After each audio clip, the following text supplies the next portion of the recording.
All right, so check it out. So I'm working out, and part of me just wasn't feeling it today. I just wasn't feeling the workout. So I told myself, I was like, hey, we'll just wrap this one up. We'll go home. I'll come back in tomorrow, and I'll kill that workout. And it literally pissed me off. Like I pissed myself off. My decisions and thought process to do that pissed myself off. Like I was fucking pissed at myself because that was the standard I was setting for myself. And this is something I want to be really conscious about going into this next year. And I hope that you guys listening to this will be just as conscious about your actions you're going to take going into 2019 and years after that. So think of it this way. You quit on one thing, you quit on everything. The way you do one single thing is the way you're going to do everything else in your life. And when I was in the military, I had this one, it was when I was in ROTC, before going active duty. I was in ROTC, I had this instructor.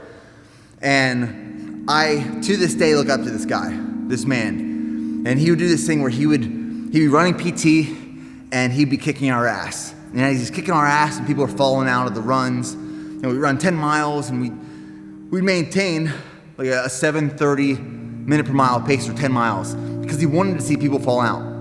Through my entire time in the military, I experienced leaders like this. Leaders would push people to their limits to wait for them to give up.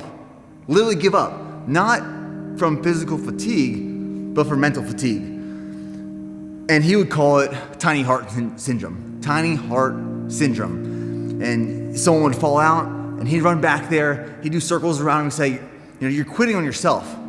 That's a weakness. You are literally quitting on yourself because of your tiny heart. So when I'm running, and I'm in marathon prep right now, and I'm going for long runs, I'm trying to maintain this minute per mile pace. And I start feeling fatigued in my legs, my cardiovascular system, and part of me wants to slow down or break that pace or stop. I tell myself, suck it the fuck up, Nick. That's a weakness on yourself. Don't quit on yourself. Push yourself. Push past those limits. Don't allow yourself to lower your standards for a weakness, whether that's internal or external. And the thing I want to be conscious about going into 2019, this new year, and I think you should too, and this is why I'm making this video, and this workout today just kind of stemmed and initiated this thought process that's been going through my mind the past couple of days and weeks. It's the way you do one thing in your life is the way you are going to do everything else. If you quit on a workout, you're going to quit on a project. If you half-ass a chest press, or you half-ass a push-up, or a chest workout, or a back workout, or a run, or anything, you half-ass that, you're going to half-ass your job, your relationship, something you're working towards. It's the way you do it. So when my alarm clock goes off at 5 a.m. every morning, and I go to turn it off, I can go back to bed and I can sleep for a few more hours, or I can get to work. Because I tell myself, as soon as that alarm goes off, that first piece of the day, that first decision you have to either wake up and get started or turn it off and go back to bed, that sets the precedence for the rest of the day. The way you do one thing is the way you do every single thing else. So there's 3 things to consider for this next year coming up, okay? To accomplish anything, to do anything big, and that's what I'm gonna look at in this next year. You have to think big. You have to think big action, big force, big momentum moving into something. Everyone wants to take these small steps. Everyone wants to start with, well, I'll try to go to the gym 1 extra time, or I'll try to eat healthier for 1 extra day, or I'll try to have 1 less cheat meal. That's bullshit. That's thinking so small.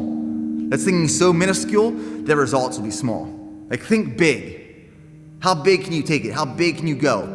So this first thing to consider is that thought process. What do you want to do? You want to get in shape. You want to hit a certain PR on the bench, squat, or deadlift. You want to start a project. You want to start a business. You want to increase your level of living. You want to do something. Okay, it all starts with a thought, that thought process. And a lot of people stay in that sphere right there. They just think of the thought. They never leave. The thing that takes you into the next piece is the action, big action. What action are you taking on that thought to make it happen? So you have the thought, you have the action, which is the hardest part, And the most important part is overcommitting, going 100% into it. Overcommit on that thought, on that action, and overdo it. Obsess on making it come true, making that thought become a reality. Obsess and overcommit on that thought, on that action, on the entire thing. That's just been going through my head during this workout. It started with something being pissed off, going into overcommitting on what you want to do in this next year.